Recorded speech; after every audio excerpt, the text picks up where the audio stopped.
cold cases aren't just unsolved mysteries sitting in some dusty file cabinet. They're the unfinished stories of real people. People who had dreams, people who had families, people who deserved answers. And the worst part? Some of these cases are so bizarre, so unsettling, that even decades later, nobody can explain what the hell actually happened. So get comfortable, because today we're diving into 5 cold cases that are genuinely haunting. Let's get into it. Picture this.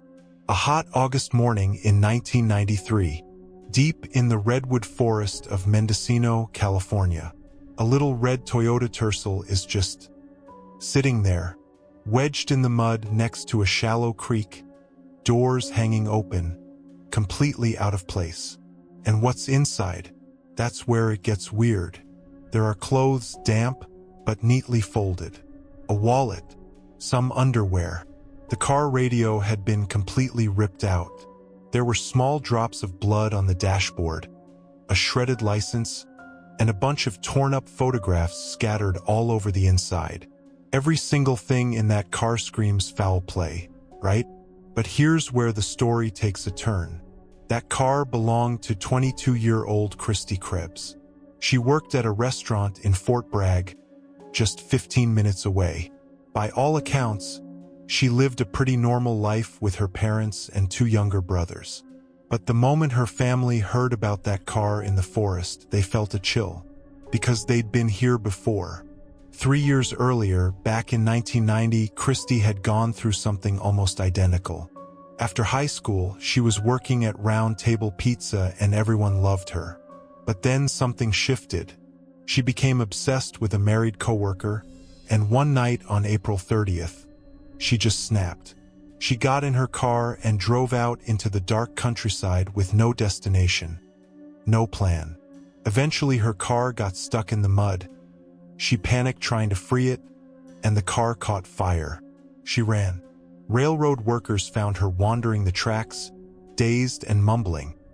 She didn't even know her own name. She had suffered a severe psychotic break. Christy spent months in hospitals after that. Memory loss, confusion, terrifying episodes of incoherence. She was diagnosed with trauma-induced psychosis, but she fought back hard. Through therapy, through medication, through sheer willpower, she rebuilt herself. By 1993, she was working 2 jobs, hitting the gym between shifts, pushing herself every single day. Her family worried she was overdoing it, but Christy insisted she was fine. Until the night of August 9th. At work that evening, she was in an unusually great mood, almost euphorically upbeat. Her manager even commented on it, and Christy just smiled and said, "Asterisk, it's not what you think." Asterisk, and then left it at that. She clocked out around 10 p.m., said she was heading home. Instead, a park ranger spotted her at McCurricker State Park, relaxed, just chilling after work. Nothing seemed off. The ranger had no reason to worry. That would be the last person to ever speak to Christy Krebs. Later that night, she drove south toward Mendocino, down darker and more remote roads, until history cruelly repeated itself. Her car got stuck in the mud again, 2 blown-out tires, deep in the redwood wilderness, alone. By the next morning, she was gone. The search was massive, but Christy had vanished, leaving behind only those cryptic clues in that car. Over the years, there have been sightings. The most striking one? A woman in Salt Lake City picked up a hitchhiker who called herself Chris. She was cheerful, happy, said she was asterisk, the happiest girl in the world. Asterisk, she talked about an imaginary fiancé. And when they passed a McDonald's, she pointed to it and said, asterisk, Burger King is better. Asterisk, Christy had worked at Burger King. More than 30 years have passed. If she's alive today, Christy would be in her mid-50s. And for her family's sake, we genuinely hope she's out there somewhere. By the time Leah Roberts was 23 years old, She had already been through more pain than most people experience in a lifetime. She was a sophomore at NC State when her mother suddenly died of heart disease. Then Leah herself was in a serious car accident. Punctured lung, shattered femur, a metal rod put in her leg, and just when she was starting to recover from that, her dad died too. She was essentially alone. Leah had always been a restless soul, inspired by Jack Kerouac, obsessed with the idea of just getting out there and finding yourself on the open road. And in March of 2000, with nothing holding her back, she made a decision. She didn't tell anyone. She just packed her Jeep Cherokee, loaded up her guitar, her photography gear, her journal, and her kitten named Bay, and she left. It took her siblings 5 days to realize she was gone. They eventually found a note in her apartment. She wrote that she just had to go, that sitting in the same place with the same thoughts was driving her crazy. Her sister Kara tracked Leah's financial transactions and watched her trail move steadily westward. Thousands of dollars in inherited cash withdrawn along the way. Gas station footage showed her alone but focused, like a woman on a mission. Then on March 18th, everything changed.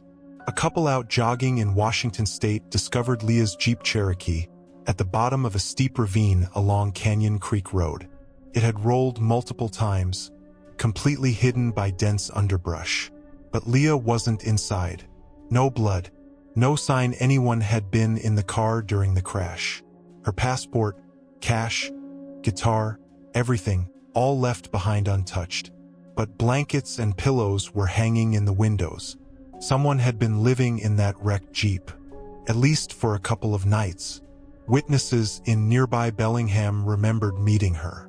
She was enthusiastic, talking about Kerouac, excited about her journey.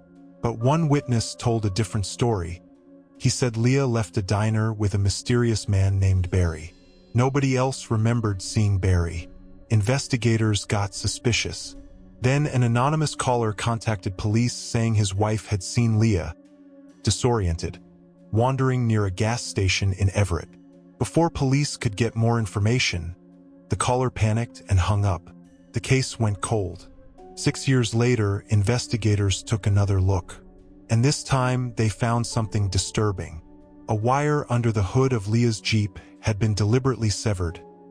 Male DNA and fingerprints found on her belongings pointed to an unidentified person. Those forensic results have never been released to the public. Authorities now believe Leah was harmed somewhere else entirely, and her Jeep was deliberately driven into that ravine to stage the scene and confuse the investigation. Leah Roberts has never been found. Labor Day weekend, 1975. Natanas Point Campground in northern Maine. 58 campsites filled with families looking to relax, barbecue, enjoy the last stretch of summer. One of those families was the Newtons, Ron and Jill, their daughter Kimberly, and their 4-year-old son Kurt. The morning of September 1st came in foggy and gray, but it wasn't the kind of weather that stops a 4-year-old boy from having fun. Kurt put on his favorite navy blue jacket, the one with the baseball emblems, hopped on his big-wheel tricycle and started pedaling around the campsite.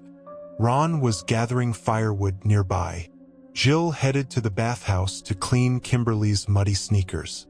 Kimberly played close by, keeping an ear out for her little brother. Around 10 a.m., another child spotted Kurt riding his tricycle along a dirt road in the campground. That was the last confirmed sighting. When Ron and Jill made their way back to the campsite, Kimberly was there. Kurt wasn't. They looked around, asked nearby families if they'd seen him. Nobody had. By 10:30, they knew something was very wrong. The search that followed was one of the largest in Maine's history. Over 2,000 volunteers, military helicopters, experienced bloodhounds, all combing the dense forest through freezing overnight temperatures. For days, they found nothing. No footprints, no clothing, not a single physical trace of Kurt Newton. The campground's caretaker had actually stumbled across Kurt's tricycle at a dump site about a mile away. He thought it was abandoned trash, That discovery pushed everyone into thinking the worst. Police initially theorized Kurt had wandered off and gotten lost, and that the cold had gotten to him. But his family pushed back hard on that. Kurt was cautious. He was dependent on his mother. He was scared of being alone. He wouldn't have just wandered a mile into the forest by himself. The other theory, abduction. The campground sat just 6 miles from the Canadian border. His parents had French-language missing persons posters distributed across Quebec. When Kurt reached school age, they mailed his photo to every single school district in the United States. Thousands of sightings came in. Every single lead went cold. 5 decades later, nobody knows what happened to 4-year-old Kurt Newton. Was it an accident? An animal? Predator? Or is he out there somewhere alive with no idea who he really is? His family never stopped wondering. That's what makes this stuff so addictive. Some questions just don't get resolved, and you're left sitting with them. If any of these got under your skin, drop it in the comments. I'd love to know which one messed with you the most. I'm Andrew, thanks for watching. If you're new here, hit subscribe. There's a lot more where this came from. See you in the next one.